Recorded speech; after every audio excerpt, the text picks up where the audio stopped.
Although few people call themselves socialists, a large proportion of people endorse policies and indeed a political worldview that is what I will call socialist inclined.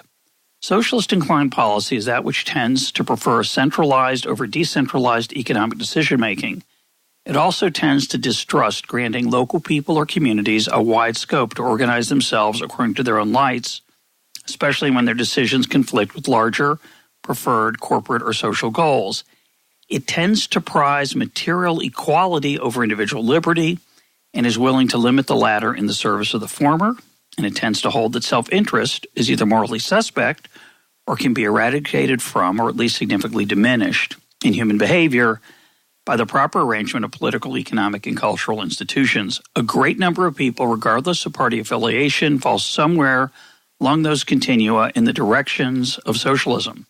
The argument of this book applies, therefore, to all those policies, beliefs, and positions that are socialist inclined, even if not avowedly socialist.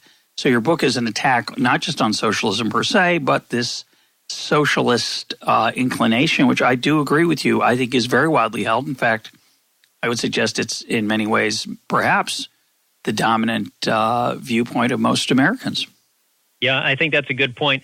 I mean, it's true that not many people call themselves socialists, and people define socialism in various ways. They define capitalism in various ways. But I was trying to look for a way to understand both of them such that, first of all, they're opposed, and they are in a deep sense opposed, but also in a way that adherents to sort of both systems of political economy would accept. And I thought that the key to understanding the difference between the two systems of political economy really was this question of who makes the decisions. So who's making the relevant economic decisions? Is it a third party, a person, group, agency who's making it on behalf of others?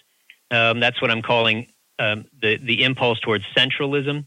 Or is it principally individuals or communities themselves, localized communities themselves? That's what I'm calling decentralized decision-making. And that is a spectrum. There's a spectrum between, at the limit, on the one hand of the centralized version, you have a view that might be complete or full socialism, where all economic decisions are made by a centralized group of people.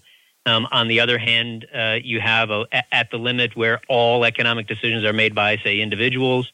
But understanding the two systems in this way as endpoints along this continuum, I think, is instructive in placing our political landscape today and locating where policies or positions or individuals are on exactly this spectrum. Are they inclining more towards centralized decision-making or decentralized decision-making?